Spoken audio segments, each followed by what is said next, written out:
잠깐만요. 제가 5초 후 걷게 해드릴게요. 낡은 교복을 입은 소녀가 숨을 헐떡이며 달려왔습니다. 검은 양복을 입은 경호원들이 휠체어를 들어 올리던 바로 그 순간이었어요. 높은 계단턱에 걸린 바퀴가 크게 흔들리며 멈췄고 휠체어에 앉은 노인의 몸이 앞으로 쏠렸습니다. 71년 동안 단 한 번도 일어서 본 적 없는 그는 손만 허공에서 떨릴 뿐이었죠. 그때 소녀의 손끝이 뜨겁게 달아올랐습니다. 10년 만에 처음 느끼는 감각이었어요. 자신도 모르게 몸이 먼저 움직였습니다. 소녀는 노인의 무릎 뒤로 손을 뻗었고 강하게 눌렀어요. 하나, 둘, 셋, 넷, 다섯. 딱 5초였습니다. 그 순간 노인의 발끝이 미세하게 꿈틀했어요. 71년 만에 처음 있는 일이었습니다. 그 자리에 있던 모든 사람의 표정이 동시에 굳었어요. 대체 저 소녀는 누구일까요? 어떻게 이런 일이 가능했던 걸까요? 이 놀라운 이야기의 전체가 궁금하시다면 지금 구독 버튼을 눌러주세요. 평범해 보이는 사람들의 숨겨진 이야기를 매일 전해드립니다. 하지만 그 5초가 있기까지 그녀는 바닥을 기어야 했습니다. 그 기적이 일어나기 이틀 전으로 돌아가 보겠습니다. 학교 급식실은 점심시간이면 늘 시끄러웠습니다. 수백 명의 학생들이 쟁반을 들고 줄을 서고 웃고 떠드는 소리가 천장까지 울려 퍼졌어요. 윤서연은 줄 맨 뒤에 서 있었습니다. 낡은 교복 소매는 닳아서 실밥이 풀려 있었고 운동화 앞코는 찢어진 걸 검은 매직으로 칠해 가린 상태였어요. 드디어 서연의 차례가 왔습니다. 쟁반을 들고 배식대 앞에 서는 순간 급식실 스피커에서 날카로운 방송이 울렸어요. 3학년 2반 윤서연 학생, 급식비 3개월 체납입니다. 행정실로 와주세요. 급식실 전체가 조용해졌습니다. 수백 개의 눈이 일제히 서연에게로 쏠렸어요. 서연의 손이 얼어붙었습니다. 얼굴이 화끈거렸어요. 누군가 킥킥거리는 소리가 들렸습니다. 걔 엄마 호텔 청소부래. 급식비도 못 내면서 대학은 무슨. 속삭이는 소리가 칼처럼 파고들었어요. 서연은 쟁반을 내려놓고 고개를 숙인 채 급식실을 빠져나왔습니다. 밥 한 숟가락 뜨지 못했어요. 복도를 걸으며 서연은 이를 악물었습니다. 울면 안 돼. 울면 지는 거야. 하지만 눈물은 의지와 상관없이 볼을 타고 흘러내렸어요. 교실로 돌아오자 책상 위에 뭔가 적혀 있었습니다. 누군가 검은 매직으로 크게 휘갈겨 썼어요. 거지년. 서연은 손바닥으로 책상을 문질렀지만 매직은 지워지지 않았어요. 손바닥만 까맣게 물들었습니다. 친구라고 생각했던 아이들도 서연을 피했어요. 눈이 마주쳐도 고개를 돌렸습니다. 마치 가난이 전염되기라도 하는 것처럼요. 수업이 끝나고 서연은 집으로 향했습니다. 지하철을 2번 갈아타고 20분을 걸어야 하는 외진 골목. 반지하 집이 있는 그곳이었어요. 골목 입구에 들어서자 뭔가 이상했습니다. 집 앞에 낯선 사람들이 모여 있었어요. 가까이 다가가자 철문에 붙은 빨간 종이가 보였습니다. 강제퇴거 예고. 월세 3개월 연체. 7일 이내 미납시 강제 집행. 서연의 다리에서 힘이 빠졌습니다. 손이 덜덜 떨렸어요. 집에 들어서자 엄마 정숙이 식탁에 앉아 있었습니다. 고지서 더미 앞에서 꼼짝도 않고요. 얼굴은 창백했고 손에는 진통제 병이 들려 있었어요. 엄마. 서연이 불렀지만 정숙은 고개를 들지 않았습니다. 오늘 정규직 면접 또 떨어졌어. 정숙의 목소리는 힘없이 가라앉아 있었어요. 3년째야. 3년 동안 매번 떨어져. 엄마. 미안해, 서연아. 엄마가 무능해서. 정숙의 눈에서 눈물이 흘러내렸습니다. 서연은 엄마 옆에 쪼그려 앉아 손을 잡았어요. 마디마디가 거칠고 갈라진 손이었습니다. 수천 개의 객실을 닦아온 손이었어요. 괜찮아요, 엄마. 우리 같이 방법 찾으면 돼요. 서연은 억지로 웃었습니다. 하지만 속으로는 알고 있었어요. 방법이 없다는 걸요. 급식비, 월세, 공과금, 엄마 병원비. 아무리 계산해도 숫자가 맞지 않았습니다. 서연은 창문을 올려다봤어요. 반쯤 땅에 묻힌 창으로는 사람들 발목만 보였습니다. 저 위를 걸어다니는 사람들은 자신의 존재조차 모르겠죠. 우리는 이렇게 바닥에서 사는데. 서연은 눈을 감았습니다. 이틀 뒤 자신의 손끝이 누군가의 운명을 바꿀 거라는 사실을 그녀는 아직 몰랐어요. 같은 시각 서울 한복판 강남 대로변. 태진 호텔은 밤하늘을 찌를 듯 솟아 있었습니다. 30층짜리 건물의 꼭대기에는 일반인은 절대 올라갈 수 없는 특별한 공간이 있었어요. 태진그룹 회장 백승호의 전용 스위트룸이었죠.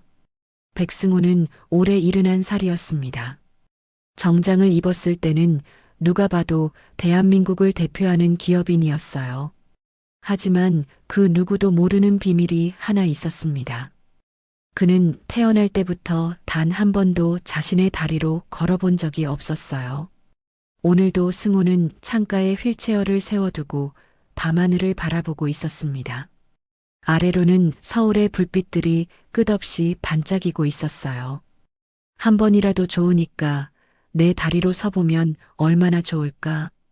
그의 목소리는 낮고 쓸쓸했습니다. 문득 오래된 기억이 떠올랐어요. 60년 전 전쟁터에서 만났던 젊은 군의관. 그 사람은 승호의 다리에 손을 대더니 이렇게 말했습니다. 희망이 있습니다. 제가 고쳐드릴 수 있어요. 하지만 부대가 이동해야 했어요. 치료는 끝나지 못했습니다. 떠나면서 그 군의관이 했던 마지막 말이 아직도 귓가에 맴돌았어요. 언젠가 내 후손이 당신을 고칠 겁니다. 그때까지 포기하지 마세요. 60년이 지났습니다. 승호는 그 약속을 잊지 않았어요. 하지만 이제는 희망도 거의 사라져가고 있었습니다. 가족이 없는 건 아니었어요. 조카가 둘 있었습니다. 큰 조카 백도연은 44살로 재무 담당 부회장이었고 작은 조카 백도주는 41살로 홍보 담당 부회장이었어요. 하지만 승호는 알고 있었습니다. 저 둘이 자신을 진심으로 걱정하는 게 아니라는 걸요. 다 다음 자리를 노리고 움직이는 것뿐이었죠. 그때 노크 소리가 들렸어요. 큰 조카 도연이 들어왔습니다. 삼촌, 건강은 괜찮으신 거죠? 병원 검진은 정기적으로 받고 계시고요. 승호는 조카의 눈빛을 읽었습니다. 내가 언제쯤 물러날지 궁금한 거구나. 다 받고 있어. 걱정할 것 없어. 도연은 웃었지만 눈은 웃지 않았습니다. 문이 닫히고 승호는 다시 혼자 남았어요. 며칠 전 담당 재활의가 했던 말이 떠올랐습니다. 회장님, 최근 검사 결과를 보니까 희미하게 신경 반응이 남아있는 것 같습니다. 다만 걷는 건 현실적으로 어렵습니다. 희미한 감각이라도 남아있다는 말. 가슴 한편이 두근거렸습니다. 71년 동안 한 번도 느껴보지 못한 이상한 설렘이었어요. 만약에, 정말 만약에 걸을 수 있다면. 상상만 해도 가슴이 벅찼습니다. 하지만 동시에 두려웠어요. 희망을 가졌다가 또 무너지는 게 싫었습니다. 그는 몰랐습니다. 이틀 뒤 낡은 교복을 입은 소녀가 자신의 운명을 바꿀 거라는 사실을요. 그리고 그 소녀가 60년 전 자신에게 약속했던 사람의 후손이라는 것도요. 이틀 뒤 오후 5시 서연은 학교를 마치고 호텔로 향하고 있었습니다. 엄마가 도시락을 두고 출근했다는 연락을 받았거든요. 점심을 굶으면 오후 일을 버틸 수 없다는 걸 서연은 알고 있었어요. 지하철을 2번 갈아타고 태진 호텔 앞에 도착했습니다. 직원 출입구로 가려던 순간 정문 쪽에서 소란이 들렸어요. 서연은 고개를 돌렸습니다. 호텔 정문 계단에서 검은 양복을 입은 남자들이 휠체어를 들어 올리고 있었어요. 그런데 계단 두 번째 턱에서 바퀴가 걸렸습니다. 휠체어가 크게 기울었어요. 안에 앉은 노인의 몸이 앞으로 쏠렸습니다. 회장님, 경호원들이 다급하게 외쳤지만 이미 늦었어요. 노인의 허리와 다리 쪽에 충격이 갔습니다.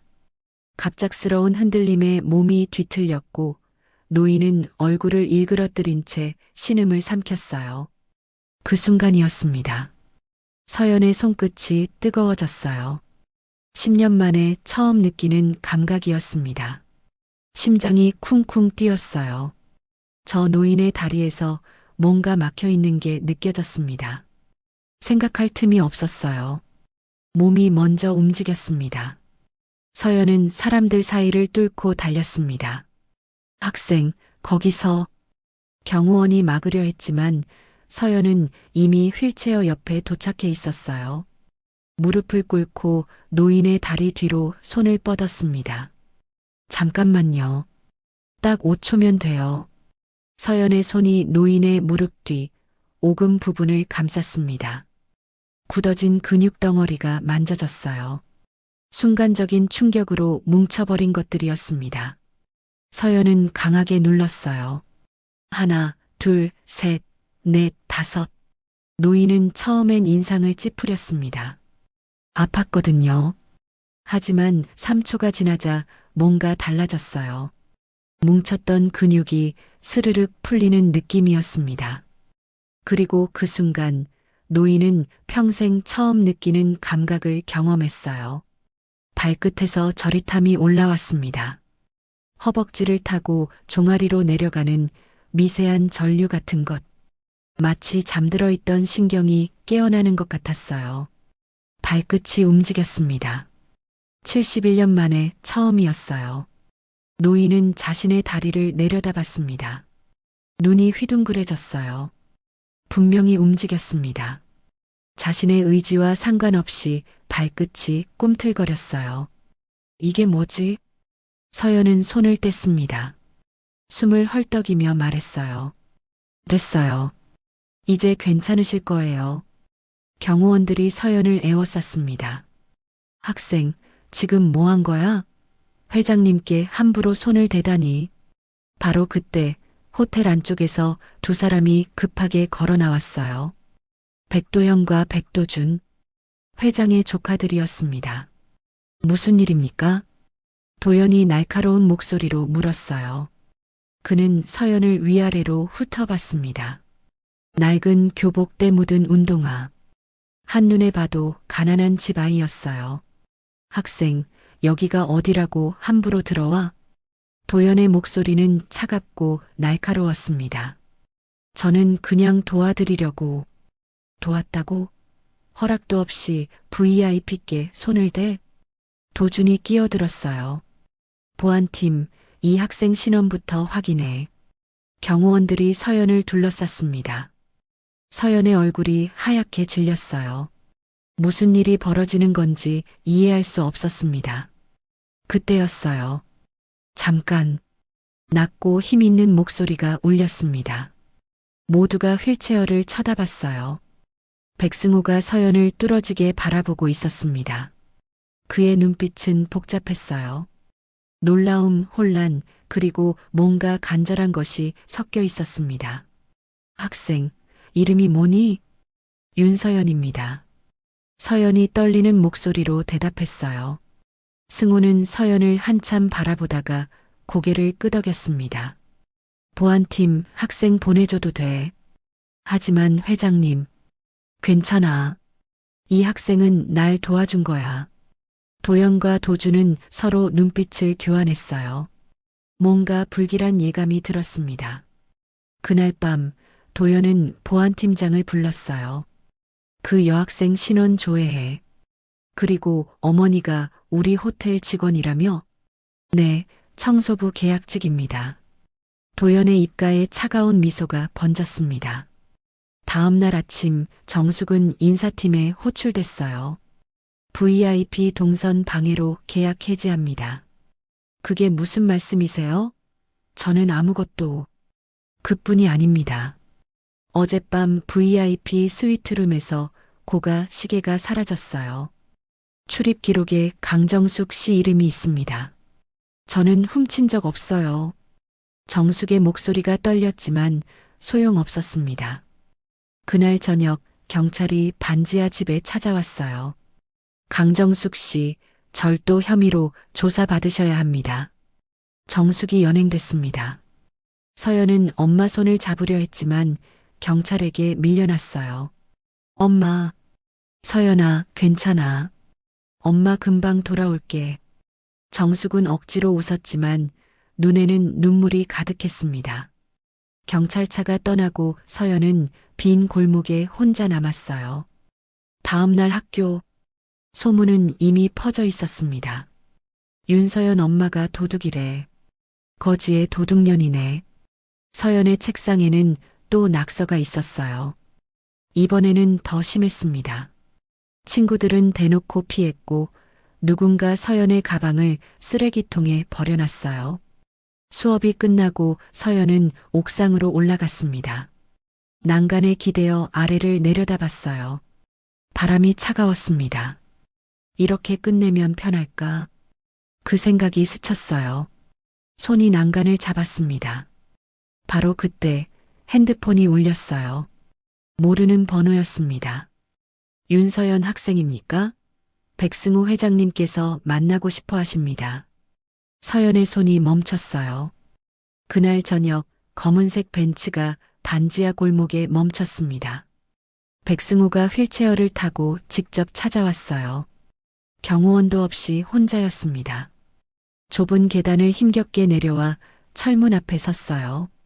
서연은 문을 열고 얼어붙었습니다. 들어가도 될까? 승호의 목소리는 부드러웠어요. 서연은 말없이 고개를 끄덕였습니다. 좁은 방 안으로 휠체어가 들어왔어요. 승호는 주변을 둘러봤습니다. 벽에 맺힌 물방울, 낡은 가구들. 하지만 깨끗하게 정돈되어 있었어요. 먼저 할 말이 있어. 시계 도나는 누명이야. 내 조카들이 꾸민 거였어. 서연의 눈이 커졌습니다. 엄마는 내일 풀려나. 해고도 취소될 거야. 정말요? 서연의 목소리가 떨렸어요. 승호는 고개를 끄덕이고 품에서 낡은 흑백 사진 한 장을 꺼냈습니다. 이걸 봐. 사진 속에는 군복을 입은 젊은 남자가 있었어요. 그리고 그 옆에 휠체어에 앉은 어린 소년. 60년 전 전쟁터에서 한 군의관이 나를 치료하려 했어. 승호의 목소리가 떨렸습니다. 그 사람은 내 다리에 손을 대고 뭔가를 느꼈어. 희망이 있다고 했지. 하지만 부대가 이동해야 했어. 치료를 끝내지 못하고 떠나야 했지. 서연은 숨을 죽이고 들었어요. 그 사람이 떠나면서 이렇게 말했어. 언젠가 내 후손이 당신을 고칠 겁니다. 그때까지 포기하지 마세요. 승호는 서연을 똑바로 쳐다봤습니다. 그 사람 이름이 윤봉술이야. 서연의 심장이 멈추는 것 같았어요. 외증조부 이름이었습니다.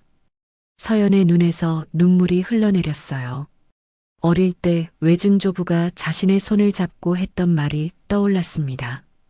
서연아, 내 손에는 특별한 게 있어. 언젠가 누군가를 살리게 될 거야. 그때는 무슨 뜻인지 몰랐어요. 하지만 지금은 알 것 같았습니다. 60년을 기다렸어. 그리고 내가 나타났어. 승호의 눈에 눈물이 맺혔어요. 나를 도와다오. 내 손에는 분명히 그분의 능력이 있어. 서연은 자신의 손을 내려다봤습니다. 떨리고 있었어요. 하지만 동시에 따뜻했습니다. 알겠어요. 해볼게요. 서연의 목소리는 작았지만 단호했습니다. 일주일간의 비밀 재활 훈련이 시작됐습니다. 서연은 매일 학교가 끝나면 호텔 최상층 의료실로 갔어요. 젊은 재활의 최재현이 옆에서 기록하고 보조했습니다. 첫째 날 서연은 승호의 종아리를 두 손으로 감싸고 눌렀어요. 굳어있던 근육이 조금씩 풀렸습니다. 발가락이 미세하게 움직였어요. 셋째 날 발목이 돌아갔습니다. 승호는 믿을 수 없다는 표정으로 자신의 발을 쳐다봤어요. 다섯째 날 무릎이 펴졌습니다. 그리고 마지막 날, 오늘 일어서 보세요. 서연이 말했어요. 승호는 깊게 숨을 들이마셨습니다. 서연이 무릎 뒤를 다시 한번 강하게 눌렀어요. 5초, 열기가 다리 전체로 퍼져나갔습니다. 이제요. 승호는 보행 보조기를 잡았어요. 팔에 힘을 주고 상체를 일으켰습니다. 무릎이 떨렸어요. 하지만 접히지 않았습니다. 천천히, 아주 천천히 엉덩이가 침대에서 떨어졌어요. 승호가 섰습니다. 71년 만에 처음으로 자신의 두 다리로 선 거였어요. 아, 승호는 말을 잇지 못했습니다. 눈물이 주르륵 흘러내렸어요.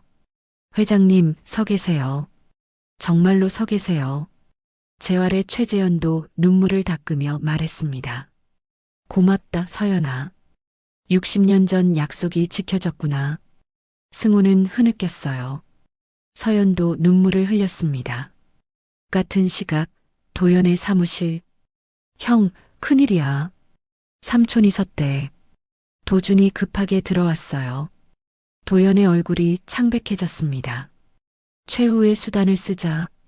인감 위조해서 경영권 이양 서류 만들어. 내일 이사회에서 발표하는 거야? 그래. 삼촌이 완전히 회복하기 전에 끝내야 해. 두 사람의 눈빛이 차갑게 빛났습니다. 다음 날 오전 10시, 긴급 이사회가 소집됐습니다. 도연이 먼저 단상에 섰어요. 안타까운 소식을 전해야 할 것 같습니다. 회장님의 건강이 많이 악화되셨습니다. 그래서 경영권을. 바로 그때 회의실 문이 열렸습니다. 모두의 시선이 입구로 쏠렸어요. 그리고 숨이 멎었습니다. 백승우가 걸어 들어오고 있었어요. 보조기 없이, 휠체어 없이, 자신의 두 다리로 천천히 하지만 분명하게 한 발 한 발 내딛고 있었습니다. 회의실이 얼어붙었어요. 임원들이 벌떡 일어났습니다. 도연과 도준의 얼굴이 하얗게 질렸어요. 저게 회장님이 누군가 중얼거렸습니다. 승호는 단상까지 걸어가 마이크를 잡았어요. 놀랐나? 그의 목소리는 낮지만 힘이 있었습니다. 71년 만에 처음 걷는 거야. 회의실이 술렁였어요. 승호는 스크린을 가리켰습니다. 영상이 재생됐어요. 도연과 도준이 보안팀장에게 시계 도난을 조작하라고 지시하는 장면이었습니다. 이것만이 아니야. 승호의 목소리가 차갑게 변했어요. 인감 위조, 경영권 이양 서류 조작. 증거는 모두 확보했어. 도연이 벌떡 일어났습니다. 삼촌, 그건 오해입니다. 오해? 경찰이 밖에서 기다리고 있어. 회의실 문이 열리고 경찰들이 들어왔어요. 도연과 도준이 연행됐습니다. 삼촌, 제발. 도준이 울부짖었지만 승호는 돌아보지 않았어요. 임원들 앞에서 승호가 말했습니다. 저 두 사람 때문에 무고한 사람이 누명을 썼어. 강정숙 씨의 모든 혐의는 취소됐고 오늘부로 정직원 복직이야. 회의실 뒤편에서 정숙이 눈물을 흘렸어요. 옆에는 서연이 서 있었습니다. 그리고 한 사람 더. 승우가 서연을 쳐다봤어요. 저 학생 덕분에 내가 걷게 됐어. 윤서연. 앞으로 이 아이의 꿈을 태진그룹이 끝까지 지원할 거야. 박수가 터져 나왔습니다. 서연은 엄마 손을 꼭 잡았어요. 끝났어, 엄마. 이제 다 끝났어. 5년 후 서울 강남구의 태진 재활센터가 문을 열었습니다. 5층짜리 현대식 건물에는 최첨단 재활 장비들이 갖춰져 있었어요. 센터장 윤서연, 23살. 재활의학 전문의였습니다. 어느 날 오후 낯익은 얼굴이 센터를 찾아왔어요. 서연은 눈을 깜빡였습니다. 고등학교 때 자신의 책상에 거진현이라고 썼던 동창이었어요. 서연아. 아니, 선생님. 동창은 목발을 짚고 있었습니다. 교통사고로 다리를 다쳤다고 했어요. 그때 정말 미안했어. 내가 너한테 너무 심하게 굴었어. 동창의 눈에 눈물이 고였습니다. 서연은 잠시 과거를 떠올렸어요. 급식실에서의 굴욕, 책상 낙서, 쓰레기통에 버려진 가방, 옥상 난간을 잡았던 그 순간까지. 하지만 서연은 미소 지으며 말했어요. 괜찮아. 다 지난 일이야. 자, 이제 치료 시작하자. 서연은 동창의 다리에 손을 댔습니다. 손끝에서 따뜻한 열기가 퍼져나갔어요. 외증조부에게 물려받은 그리고 수백 명을 살린 그 손이었습니다. 같은 시각 태진호텔 정문. 정숙이 당당하게 로비로 걸어 들어왔어요. 인사팀 과장 명찰을 달고요. 예전에는 직원 출입구로만 다녔던 그녀였습니다. 이제는 계약직들의 정규직 전환을 심사하는 자리에 있었어요. 센터 개원식 날 저녁 백승호가 지팡이를 짚고 나타났습니다. 이제는 혼자 걸을 수 있었어요. 서연아. 승우가 서연 옆에 나란히 섰습니다. 60년 전 내 외증조부가 한 약속을 내가 지켜줬어. 이제 내가 약속할 차례야. 내 손끝이 닿는 모든 사람에게 희망을 줄 수 있도록 끝까지 돕겠다. 서연은 하늘을 올려다봤어요. 바람이 불어왔습니다. 외증조부가 웃고 있는 것 같았어요. 할아버지, 약속 지켰어요. 서연의 눈에서 눈물이 흘러내렸습니다. 5초. 누군가에게는 수만 번 쉬는 짧은 시간. 하지만 누군가에게는 인생이 바뀌는 순간이었어요. 서연의 5초는 이제 수백 명의 희망이 되어 퍼져나가고 있었습니다. 그리고 앞으로도 계속될 거예요. 기적은 멀리 있지 않았습니다. 누군가를 향한 진심 어린 손길, 그게 바로 기적의 시작이었어요. 오늘 이 사연 어떠셨나요? 당신의 하루에 작은 온기가 전해졌다면 구독과 좋아요로 함께 해주세요. 내일도 따뜻한 이야기로 찾아뵙겠습니다.